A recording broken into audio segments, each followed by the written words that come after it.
Accommodations are there so that you don't burn out, so that you don't have a fibromyalgia flare in the grocery store, so that you don't have to call for emergency help, so that you don't have to get a scribe figured out halfway through the semester when you have a D because you never asked. Like, holy crap, realizing that if I accommodate myself in advance, I don't hit the painful burnout point.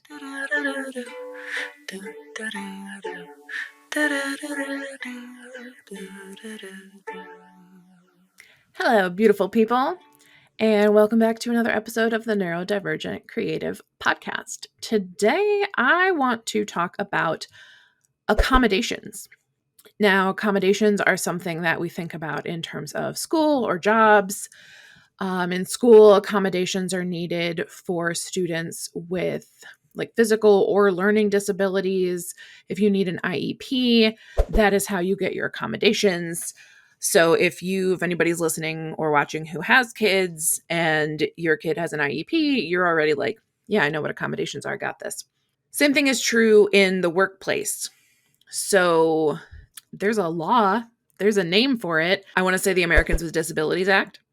Pretty sure ADA compliant is a phrase, so we're going to go with the American Disabilities Act. Basically says that if you, as a disabled person, can do the job that is posted or the job description, job responsibilities, whatever, effectively as good as or comparable to an able-bodied person with reasonable accommodations, then you cannot be like denied a job. You know, if you're working in construction and you are a person who exclusively uses a wheelchair, you're probably not going to get a job in construction because there's not really a reasonable accommodation that will allow you to get all the way around the construction site and be on different terrain, etc., things like that. But for an office job, if you have a job in marketing, I'm going to use this example of my last corporate job that I had. The marketing department, you had to go into the main building, go down some stairs, and then go up some like rickety ass, we have placed a stairway here that like locks into place. So it's not even a real set of stairs. It is like rickety metal stairs that go up into this sort of modular cube room of a marketing office. If you had mobility impairments, or even if it was like a temporary disability and you were on crutches, or a permanent mobility disability and you needed a wheelchair or a scooter or something to get around, that office is not accessible to you. So a reasonable accommodation could be that they give you a cubicle in the first floor main area. You can still do your job.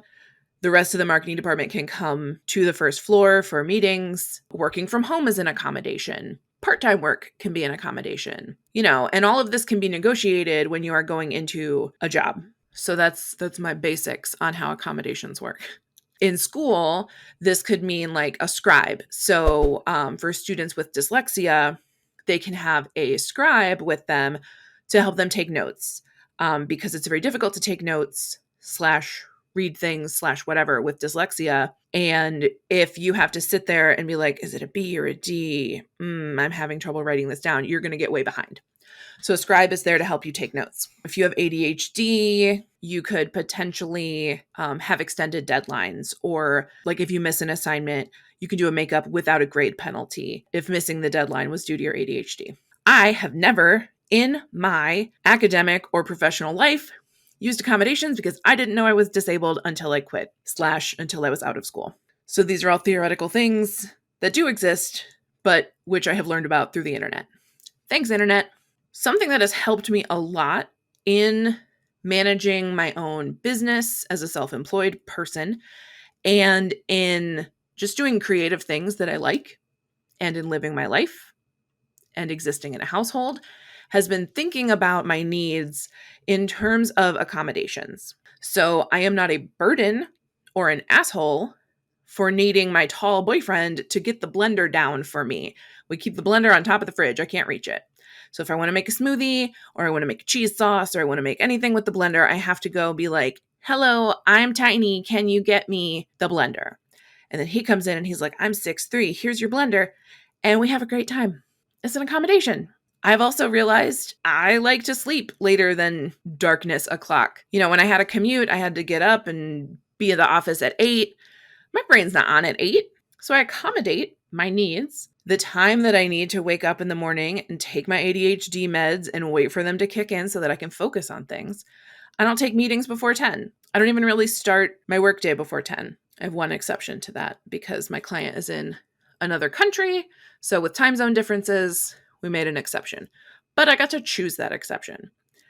And I probably could have been like, no, I cannot fluctuate from this. Like I need this 10 a.m. start time. And so we could have found another time. But I could accommodate her needs. That's an accommodation for her due to time zone. And then I just make sure that I don't have anything that starts earlier than 10 the rest of my week. Accommodations. They are achievable and possible and do not have to cause problems. So another thing that I will do to think about accommodating myself is just in my household. So the management of household chores and stuff, I have fibromyalgia and it tends to settle in my low back and my hips. So if I'm standing and doing the dishes for a long period of time, my hips and back will just start to ache. So I can't do a lot of that.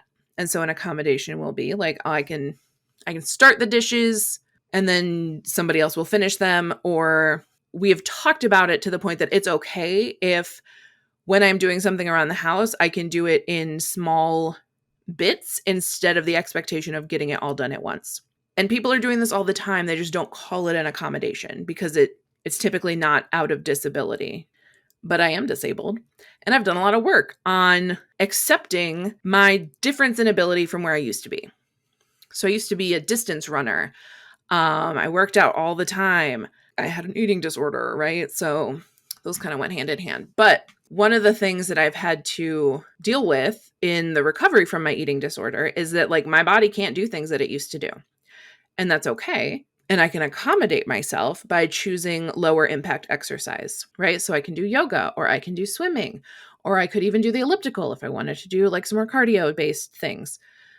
That's accommodation. It's literally fine. The word accommodation has such like a loaded context to it. And we think, oh, accommodation, that means that you can't do enough. No, it means I need help. It means I need like to talk about it and make sure that we're all on the same page. So what do you need accommodations with? Creatively, I have an easel.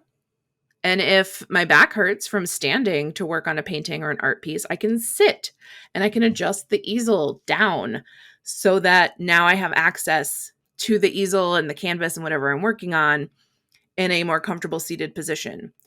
Same thing with like, I made French onion soup once and I ended up pulling up a chair because you have to watch those onions for an eternity. There's no reason to do things that make you physically or mentally uncomfortable if they can be accommodated. And most things can be. The biggest example of this is my disabled parking placard. So I went to the doctor and I was like, I'm only going to ask for it. I'm going to promise that I'll only use it if I'm really, really in pain. This is my inner monologue of what I'm going to say to my doctor. And what I said was, I am interested if you could please, por favor, I would like a disabled parking permit placard thingy, hangs on your windshield. And before I could even launch into my spiel about, I promise I'll only use it when I really, really need it, she was like, okay, yeah, you should have that. And I was surprised. I was a little taken aback. And I thought, that was very easy. And I thought about it some more and I was like, if I accommodate my need to reduce walking through the parking lot, right? Like when you park further away, it's more walking. My disability is exacerbated by walking. Like I can walk around the block and walk the dog fine. But if I have to do that 8 times, I'm going to be uncomfortable at the end of the day, you know? So the shorter a distance that I have to walk into a store or a restaurant or wherever I'm going, the more comfortable my body is. And I'm actually allowed to preserve the function of my body by reducing that distance even before I am in pain. This was new to me because I am a person who goes to the limit and then starts to accommodate. That's not what accommodations are for. That's not how they work. No, I will now blow your mind. Accommodations are there so that you don't burn out, so that you don't have a fibromyalgia flare in the grocery store, so that you don't have to call for emergency help, so that you don't have to get a scribe figured out halfway through the semester when you have a D because you never asked. Like, holy crap. What a mind fuckery moment for me. Realizing that if I accommodate myself in advance, I don't hit the painful burnout point. So how can we apply this to the rest of our lives? What can you do in advance that reduces stress, reduces strain, reduces pain, reduces conflict? Oh my God. People with ADHD, this accommodation might look like having a trash can in random weird places that other people would be like, why is there a trash can there? And the answer is because that is where I accumulate trash, because I forget it exists.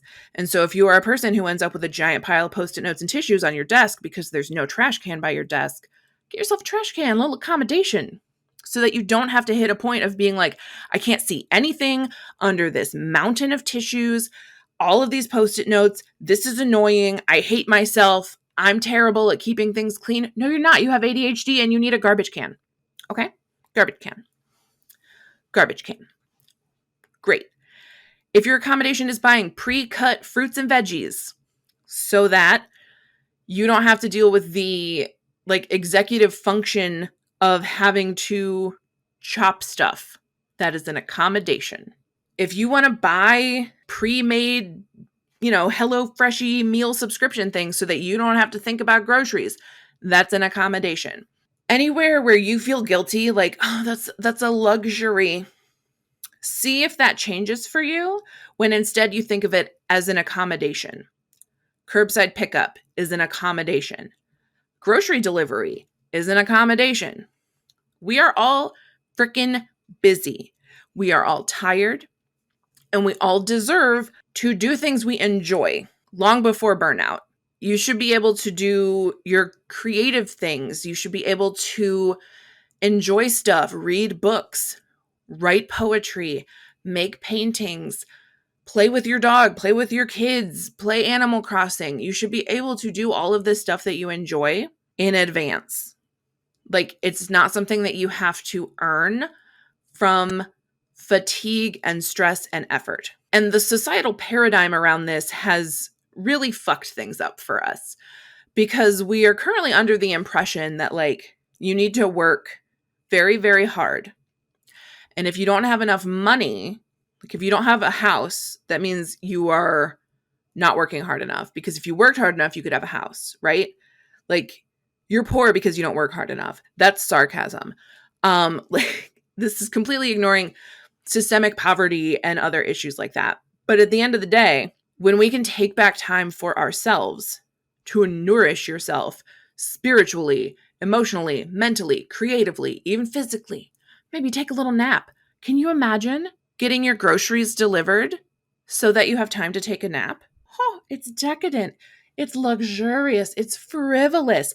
It's an accommodation. Do you need that? Can you afford that? Hooray.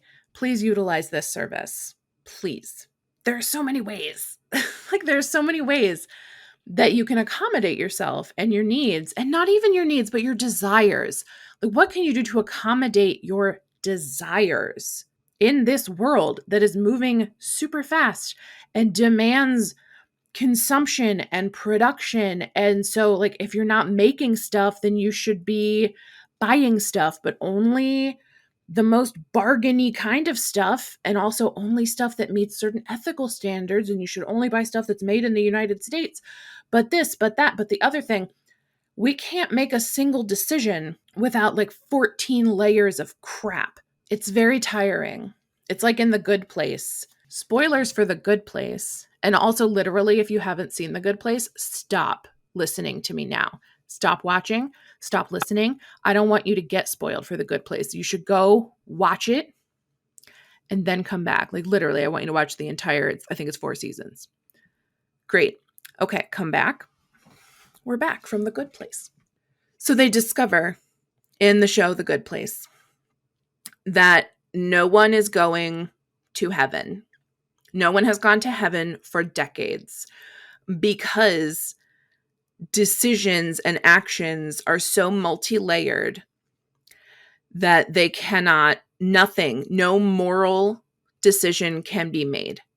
So if you buy local produce or even flowers, that's a good thing, right? You're going to buy some flowers for your mom on Mother's Day.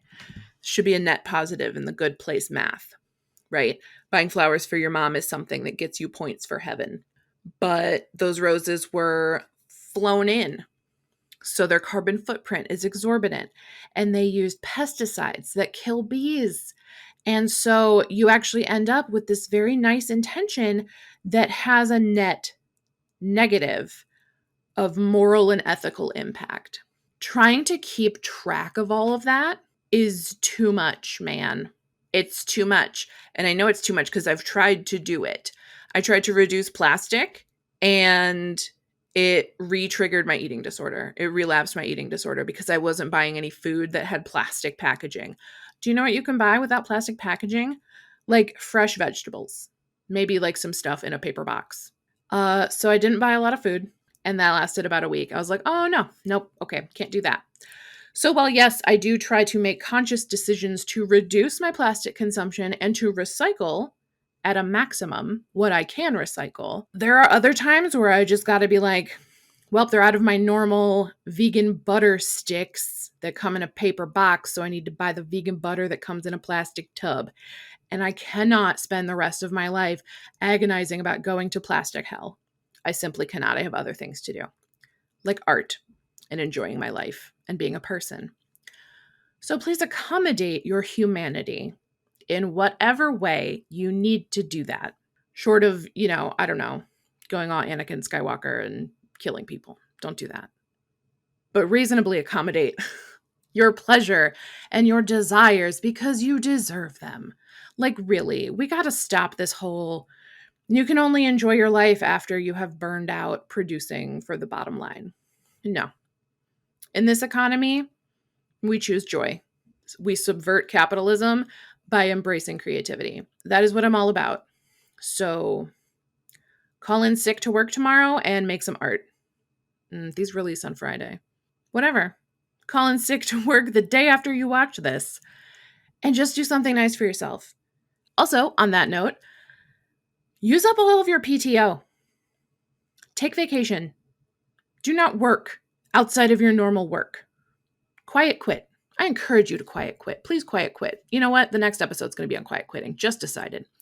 Anyway, I'm going to leave it here. Please accommodate your joy at every opportunity. Drink water and come hang out with me across the internet. We're going to put some stuff in the show notes about it. I would love to meet you and get to know you and hear your favorite takeaways from this rambly episode about accommodations. Okay, great. Love you. Bye.